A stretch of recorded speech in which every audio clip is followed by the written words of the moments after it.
안녕하세요. 성산 개미TV입니다. 자, 2월 11일 시장이 이렇게 시작되었습니다. 많이 안 좋죠? 지수 자체가 좀 많이 안 좋고, 전체적으로 보면 미증시가 좋았을 때 우리나라 어제 시장도 안 좋았는데 어제 미증시가 안 좋아지면서 우리나라 코스닥 시장도 상당히 안 좋아지고 있습니다. 다우산업이 1.47%, 나스닥이 2.1%, S&P 500 1.81% 심하게 밀렸고요. 특히 나스닥 같은 게 변동폭이 엄청 세죠. 무슨 종목이 2%씩 왔다 갔다 하는 게 아니라 지수 전체가 막 2%씩 하루에 변동폭이 굉장히 좀 센 상황이고, 아무래도 인플레가 좀 불안하고 국채금리가 굉장히 좀 크게 뛰고 있는 게 시장에 좀 영향을 좀 미치고 있습니다. 국채금리가 뛰면서 이제 기술주들이 변동폭이 센 거죠. 좀 금리가 안정화되면 나스닥 지수가 좋았다가 또 이렇게 많이 올라가게 되면 역시나 크게 밀리기도 합니다. 특히 이 연준 총재 또 제롬 파월이라든가 전체적으로 지금 청문회를 앞두고 있는 것 같은데 어떤 강한 긴축에 대한 얘기가 또 나오고 금리 인상 얘기가 또 나올까봐 이런 두려움 속에서 미증시가 더 크게 급락하지 않았나 싶습니다. 우리나라 제약 바이오 업체들도 지금 굉장히 많이 밀리고 있죠. 실제로 좀 올라가는 것 같아도 전체적으로 시장에서 보면 크게 밀리고 있는 게 좀 맞습니다. 이 매일 살펴보는 HLB 그룹주들인데 HLB 그룹주들을 보기 전에 일단 우리나라 코스닥 시장이 좀 많이 살아나기 위해선 사실 제약바이오주가 올라가는 게 좀 필수인데 제약바이오주가 많이 떨어지는 이유가 하나 바로 외국인 지분율이 계속해서 많이 줄고 있다는 얘기죠. 특히 외국인 지분 5% 이상 46곳 중에 11곳이 6개월 전보다 전체적으로 감소를 했습니다. 자, 이렇게 많이 감소하고 있는 상황이거죠. 지분율이 지금 뭐 프리스바이오 파마부터 해서 전체적으로 쭉 떨어져 있고 그나마 이 5% 이상 외국인 지분 보여 이 46곳 가운데 이 코스닥 상장 기업 중에 HLB 생명과학 여기 들어있긴 한데 요렇게가 어느 정도는 그래도 외국인 지분율이 좀 있고 크게 안 줄어드는 이런 상황이긴 하지만 전체적으로 외국인 지분율이 바이오주들에 이제 좀 집중적으로 많이 빠져나가고 있다는 얘기는 바이오주에 대한 자본 이탈이 외국인들이 조금 심한 자 이런 상황이 됩니다. 음, 진단키트라든가 이제 며칠 전에 이 원격 의료 관련주들도 조정이 들어왔죠. 항상 조정이 들어올 때는 오히려 더 중요한 매수 타이밍을 줄 수 있어요. 지금 흐름이 이쪽을 타고 있기 때문에 그러니까 지금 급하게 들어가는 것보다는 좋은 자리 이런 자리 들어올 때 찾는 게 맞고 추세가 우하향인 경우하고는 틀리죠. 자, HLB를 먼저 보면 일단 차트를 보면 자, 월봉에서 대바닥권에 아직은 있습니다. 주봉에서 추세는 오늘 금요일에 전혀 돌려놓지 못하고 있죠. 추세 전환과 턴이 되는 오주선을 못 갖다 놓고 있고, 자, 일봉에서도 계속 좀 밀리고 있습니다. 단지 거래량이 거의 없기 때문에 사실 거래가 초토화돼 있죠. 그만큼 매도세가 강하거나 이런 건 아닌데, 매수세가 없다는 게 상당히 큰 리스크가 됩니다. 오늘 매수세가 좀 들어와야 되고, 일단 HLB는 그래도 바닥권에서 외국인들이 조금 매수해주는 이런 입장이죠. 지금 거의 외국인들이 바이오주를 집중적으로 매도하는데, 그 와중에 외국인들이 약간은 매수를 해주는 입장이고, 대차거래 추이를 좀 살펴보면 이 좀 많은 상한이 있었어요 근간에. 그러다가 어제 좀 줄어들긴 했는데 신규 수량 자체가 크진 않지만 바이오주에 집중된 이 외국인들의 어떤 포화로 인해서 역시 공매도가 HLB에도 많이 나와 있습니다. 거의 한 21%대 가까이죠. 이런 부분들이 좀 리스크로 작용할 수 있고, HLB 생명과학 같은 경우 이제 월봉에서 보게 되면 애초에 20개월 선 깼기 때문에 추세는 깨져 있는 거예요. 이게 전월의 저점까지 좀 밀리겠다 올라가는 분위기고, 자, 주봉에서도 전혀 추세 전환은 이루어지지 않고 있습니다. 그래도 옆으로 가는 게 중요하고, 자, 일봉에서는 이 만원대에서 똑같이 1만원대에서 1000원대로 바뀌지 않는 게 중요해요. 그럼 굉장히 심하게 이제 떨어질 수 있는데, 어쨌거나 이 저점 분위기는 지켜주지만 오늘 시작가 자체가 1월 28일 날 형성된 변곡점을 깨놓고 좀 출발하는 상태죠. 외국인들이 샀다 팔았다를 반복하고 있긴 한데 역시 HLB 생명과학도 거래량이 아직 크지는 않아요. 크게 밀리지 않지만 매수세가 실종돼 있어서 거의 살아나지 못하고 있습니다. 그동안 HLB 생명과학의 대차 거래는 일단 상환 수량이 많이 늘어난 분위기에 외국인이 많이 매수를 했기 때문에 그렇지만 어제는 이제 이 신규 수량 상환 수량이 거의 없었고 공매도의 주 타겟이 됐죠. 거의 17%대 공매도가 나오고 있습니다.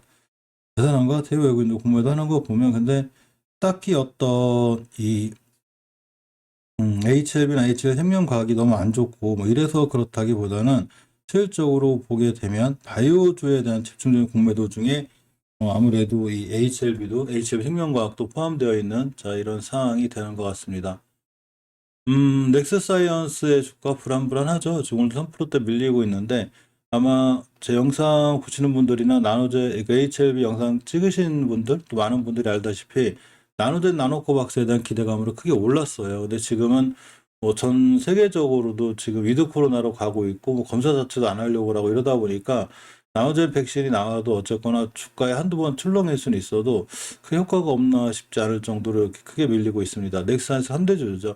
따라서 우리는 주식에 있어서 지표를 중요하게 봐야 되고 어느 자리를 지켜주든가 올라가든가 돌파한다든가 이런 걸 잘 보고 있어야 됩니다.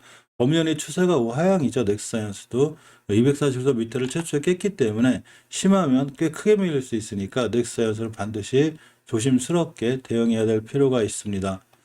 자, HLB 제약도 거의 뭐 바닥권을 키고 있죠, 지금. 가장 큰 첫 번째 리스크는 11월 달에 제가 있었다고 말씀드렸죠. 이때 20개선 깼기 때문에 그린 거고, 저번 달에 저점인 1150원대까지는 밀릴 수 있는 위험성이 있습니다. 주봉에서 추세 전환을 못 해놓고 있죠. 주봉에서 추세 전환을 못 해놨다는 얘기는 그만큼 추세가 아직도 하락 중인 거고, 자, 일봉에서 예전 변곡점 아래에서 있습니다. 이제 웬만큼 밀린 것도 같아요. 지금 241선 기준으로 우리가 보통 많이 보는데 엄청나게 떨어져 있죠, 지금. 그러면서 옆으로 가는 중인데, 어쨌거나 다중바닥이라도 그리면서 옆으로 가줘야 추가 하락의 위험성이 없습니다. 거래량 자체가 전체적으로 실종돼 있어요, 지금. 바이오주들 많이 그린데, HLB 제약도 여기 샀다 팔았다 반복하더라도 전체 매도 기조를 유지하고 있고, 넥스사이언스도 마찬가지로 하루 이틀 외국이 들어온다 하더라도 전체적으로 하향의 길을 걷고 있기 때문에 상당히 리스크라든가 이런 거에 대한 관리가 필요해 보입니다. HLB 테라퓨틱스도 마찬가지로 계속 밀리고 있죠. 전월의 저점인 11,700원까지는 밀릴 것 같고, 자, 주봉에서 이때 이슈선 깼을 때가 제일 위험하다고 그랬죠. 이때가 가장 위험한 리스크 상황이 되는데 쭉 밀렸기 때문에 오주선 돌파 안착할 때까지는 역시 꽤 시간이 걸려 보이는 게 맞습니다. 도터스가 오늘 좀 밀리고 있는데 이 친구가 그나마 이제 월봉에서 이렇게 20개선이 올려놓고 강하게 살아났죠. 장기적인 추세가 아직 안 깨진 거예요. 자, 주봉에서 제가 오늘 심하게 밀리면 5선까지 밀릴 수 있다고 그랬는데 아마 다음 주에도 한두 번 더 조정받아서 5선까지 올 수 있습니다. 일봉에서 240선 돌파했기 때문에 대응할 때 241선 기준으로 대응하는 게 제일 좋아요. 깨지 않는 한에 들고 가고 깨면 일단 손절한다든가 깨지 않으면 진입 이렇게 신규로 하시는 분들도 많고 일단 장기적으로 큰 추세는 안 깨져 있어서 이 점이 조금 다행으로 보여집니다. 자, HLB 파워가 많이 밀리고 있죠. 월봉에서 보게 되면 이렇게 장기적인 추세인 5개에서 20개선이 있기 때문에 장기적인 큰 흐름이 깨진 건 아니에요. 이 점은 상당히 다행이고 자, 주봉에서는 일단 5선 20선 깨놓고 변곡점 근처에 와 있습니다. 이 자리 깨게 되면 밑으로 하방으로 열려 있는데 일단 거래량이 어느 정도 실려 있는 상태에서 많은 건 아니지만 좀 실려 있죠. 다시 눌림목을 준다거나 이전 저점까지 오게 된다면 오히려 매수해 줄 수 있는 이런 타이밍이 되기도 하는 이런 상황이 됩니다. 어쨌건 오늘 시장이 많이 밀려서 굉장히 조금들 좀 답답들 하시죠. 근데 미국 시장의 강한 긴축과 금리 인상이 전체적으로 좀 악영향을 미치고 있는 게 맞습니다.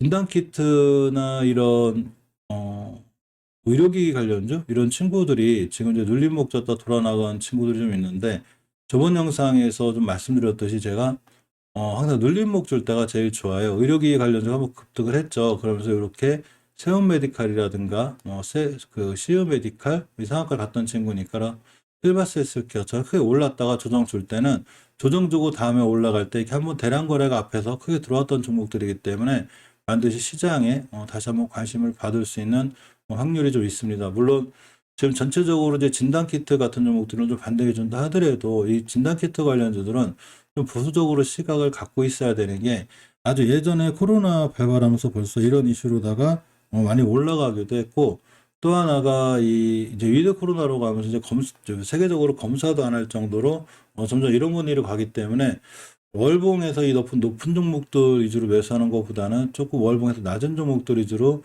좀 공략하는 게 어떨까 생각해 보고 팜젠사이언스 같은 친구들이 이제 월봉에서 위치가 좀 낮죠. 낮은 시세 뛰어나가는 거기 때문에 관심을 가질 땐 이런 종목들 위주로 관심을 갖는 게 훨씬 좋습니다. UNI 같은 경우 뭐 이제 상한가 점상을 갖고 대단하죠, 저 친구. 이렇게 할 줄 몰랐는데 엄청나게 미리 알 수 있는 건 아니니까. 인피니티 헬스케어 같은 것도 엄청난 대량 거래가 들어와 있고 이틀 동안 이렇게 땡땡이 저 눌림목을 주고 있기 때문에 사실 5일선 근처 이런 데서 매수하는 게 상당히 좋아 보이지 않나 이렇게 생각해 봅니다. 자, 오늘 시장이 안 좋아도 힘내시고요. 오늘도 꼭 성공 투자, 좋은 투자 하시기 바랍니다. 감사합니다.